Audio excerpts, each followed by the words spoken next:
નમસ્કાર. વિભાગ એ ખૂબ જ અગત્યના 10 વિકલ્પો છે. સમજ પડી ગઈ? અને એની અંદર પહેલો જ વિકલ્પ છે કયો તો કે એકમનો આંક x છે અને દશકનો આંક 5 છે. તો એ સંખ્યા કઈ? તો કે x + 50. જો એકમનો આંક એટલે એકલો જ હોય અને ઉમેરવાનો, દશકનો આંક 5 હોય તો એની સાથે 10 ગુણાઈ લાવો એટલે 50 થઈ જાય. એટલે તેનો સરવાળો કેટલો થાય તો કે x + 50 એ સંખ્યા કહેવાય. ઓકે, ચાલો. હવે બીજો પ્રશ્ન એવો છે કે દ્વિઘાત સૂત્ર છે કયા ગણિતશાસ્ત્રી આપેલો? તો એ પણ છે શ્રીધર આચાર્ય. કોણ છે? શ્રીધર આચાર્ય. ખૂબ અગત્યના પ્રશ્નો છે. ત્રીજો છે એમાં એવું કે સમાંતર શ્રેણી છે. એમાં a બરાબર એટલે કે પ્રથમ પદ 10 છે, d એટલે તફાવત એને કહેવાય 10. તો 11મું પદ કયું? તો કે 11મું પદ યાદ રાખો તો સૂત્ર છે a + 11 માંથી 1 જાય તો 10d અને સાદુરૂપ આપી દો એટલે 110 જવાબ આવે. કેટલો આવશે? 110. એ જ રીતે ચોથો છે વિકલ્પ, એક બિંદુ છે 3 4, એનું ઉદ્ગમ બિંદુથી અંતર કેટલું? તો એનું ઉદ્ગમ બિંદુથી અંતર શોધવું હોય તો જે બિંદુના યામ છે 3 અને 4 છે તો એ બેનો વર્ગ કરવાનો એટલે 9 + 16. 3 નો વર્ગ કેટલો? 9, 4 નો વર્ગ 16, સરવાળો 25, 25 નું વર્ગમૂળ કેટલું? 5. એટલે જવાબ 5. ખૂબ સહેલું છે. નાની નાની ટ્રીકોથી તમે જવાબ મેળવી લો એટલે સમય બી ઓછો તમારો જાય.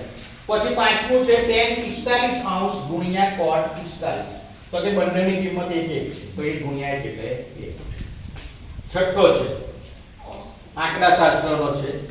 મધ્યક x બાર 25 છે, મધ્યક m 20 છે અને z કેટલા? તો સૂત્ર યાદ રાખજો. આ કયું છે? 3m = z + 2x બાર. મૂકી દો કિંમત m ની જગ્યાએ 20, x બાર ની જગ્યાએ 25, સાદુરૂપ આપો 60, 50 50 ને આ બાજુ લાવો એટલે z બરાબર કેટલા થશે? 60 માંથી 50 જાય તો કેટલા રહેશે? 10. ઓકે, ચાલો. સાતમું છે. સાતમું હવે તમે જુઓ. નાના અગત્યનું છે, થોડુંક સમજવા જેવું છે. નાનામાં નાની અવિભાજ્ય અને નાનામાં નાની વિભાજ્ય એનો લસા કેટલો? તો નાનામાં નાની અવિભાજ્ય કઈ સંખ્યા? તો કે 2. અને નાનામાં નાની વિભાજ્ય કોણ? તો કે 4. તો કે 2 અને 4 નો લસા કેટલો થાય? તો કે 4. એમાં એક વસ્તુ યાદ રાખવાની, એક રીત યાદ રાખો કે જે મોટી કિંમત હોય એ લસા કહેવાય અને નાની કિંમત હોય એ ગુસા કહેવાય. એટલે કોઈ વખતે ગુસા પૂછે તો 2 લખવાનો અને લસા પૂછે તો 4. દરેક જગ્યાએ આવું નથી, આમ જ છે એવું. બરાબર? ચાલો. પછી આઠમું કે છે કે એક બહુપદી છે x² + 4x + 3 એનો આલેખ કેવો હોય? તો આ યાદ રાખજો, ઉપરની તરફ ખુલ્લો પરવલય. ઉપરની તરફ જો અહીંયા આપણે આકૃતિ મેં બતાવી છે, ઉપરની તરફ ખુલ્લો પરવલય. બરાબર? કોઈ ભૂલભાલ હોય તો તમે મેસેજ કરી શકો છો. ચાલો. નવમો, બે પાસાને તમે જુઓ. બે પાસા છે. એક પાસો હોય તો પરિણામ 6 યાદ રાખવાનું, પણ અહીંયા બે પાસા છે એને ઉછાળવાના છે તો એના શક્ય પરિણામ કેટલા? તો કે 6 ને 6 સાથે ગુણી કાઢો એટલે 6 × 6 કેટલા થશે? 36. એટલે બે પાસા આવે તો 36 અને એક પાસો આવે તો 6. ઓકે, ચાલો આગળ. હવે આ ખૂબ અગત્યનો સંભાવનાનો છે, વારંવાર પ્રશ્ન પૂછાયેલા છે. આયા કે એવું કહે છે કે વર્ષ એટલે એમાં પાછું વર્ષ કયું કીધું? બિનલીપ વર્ષ. બિનલીપ વર્ષ એટલે મિત્રો એવું કે જેમાં 365 દિવસ હોય. એમાં ફેબ્રુઆરીમાં કેટલા દિવસ હોય? તો કે ભાઈ 28 દિવસ હોય. એટલે 28 દિવસ હોય એટલે એ કયું વર્ષ કહેવાય? બિનલીપ વર્ષ. અને બિનલીપ વર્ષની અંદર આખા વર્ષની અંદર 365 દિવસ હોય અને 365 ભાગ્યા 7 કરી દેવાના. 7 કેમ? કારણ કે અઠવાડિયાના દિવસો 7 છે એટલે 7 વડે ભાગશો એટલે શું થશે? 365 ભાગ્યા 7 કરશો એટલે 1/7 જવાબ આવશે.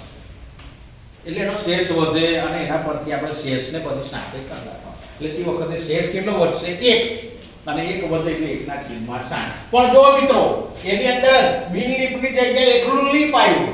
લીપ વર્ષ હોય તો 366 દિવસ થાય. કેમ? કારણ કે ફેબ્રુઆરીમાં 29 દિવસ આવે એટલે 366. હવે 366 ભાગ્યા 7 કરજો ત્યારે શેષ 2 વધશે.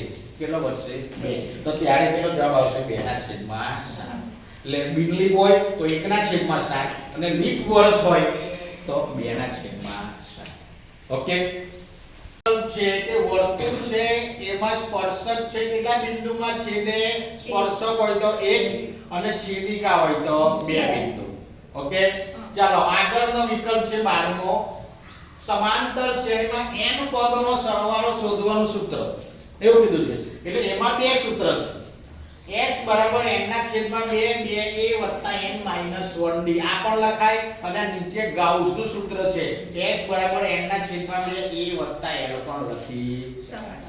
અને કોઈકને એવું હોય તો કોઈ પ્રશ્ન હોય તો કોમેન્ટ્સ કરજો એટલે હું તમને જવાબ આપું. ઓકે, ચાલો 13મો. વર્તુળને બે બિંદુમાં છેદતી રેખા આગળ ચર્ચા કરી નાખ્યા એને છેદિકા કહેવાય. શું કહેવાય છે? છેદિકા. ઓકે, 14મો. સંભાવના છે કોઈ પણ ઘટનાની સંભાવના ખાલી જગ્યાથી વધુ ના હોય એટલે એક જવાબ આવે. કેટલો આવશે? 1. 15મું એવું કહે છે 25 થી 45 ની વર્ગ લંબાઈ કેટલી? એટલે 45 માંથી 25 કાઢો એટલે 20 જવાબ આવે. ખ્યાલ આવી ગયો? ઓકે, ચાલો હવે 16મો. સૂત્રો જ છે બધા. ગોળકનું ઘનફળ 4/3 પાય આમ તમારે મોડે કરવું પડશે. ત્યાર પછી 5 રૂપિયાનો કુલ પૃષ્ઠફળ. કુલ આવે એટલે એવું યાદ રાખો વિકલ્પમાં જોડકા સ્વરૂપે હશે આ. એટલે જોડકાની અંદર કૌંસ વાળું યાદ જોઈ લેવાનું. બરાબર? તો કૌંસ વાળું શું છે તો કે 2πr કુલ આવે તો કૌંસ આવે એવું યાદ રાખજો. ચાલો પછી શું કહે છે? લઘુ વૃત્તાંશનું. લઘુ વૃત્તાંશ એમાં અક્ષરો વધારે છે એટલે મોટું સૂત્ર 360 વાળું આવશે. એટલે કે પાઈ r વર્ગ થીટા છેદમાં 360. અને લઘુ ચાપ આવે છે તો લઘુ ચાપમાં ઓછા અક્ષરો છે એટલે 180 વાળું આવે. ચાલો વર્તુળનો પરિઘ તો કે 2 પાઈ r. ઓકે, હવે 20મો છે સંભાવના છે પૂરક ઘટના છે તેની વાત છે. તો કે a12 એટલે પૂરક ઘટના છે એની સંભાવના 0.65 હોય તો સંભાવના એ છે એ સંભાવના કેટલી? તો કે 65 રૂપિયા ગણવાના આપણે અને 100 રૂપિયામાંથી બાદ કરવાના. તો કે 100 રૂપિયામાંથી 65 જાય તો કેટલા રહેશે? 35 ને આગળ પોઈન્ટ આપી દેવાનો 0.35.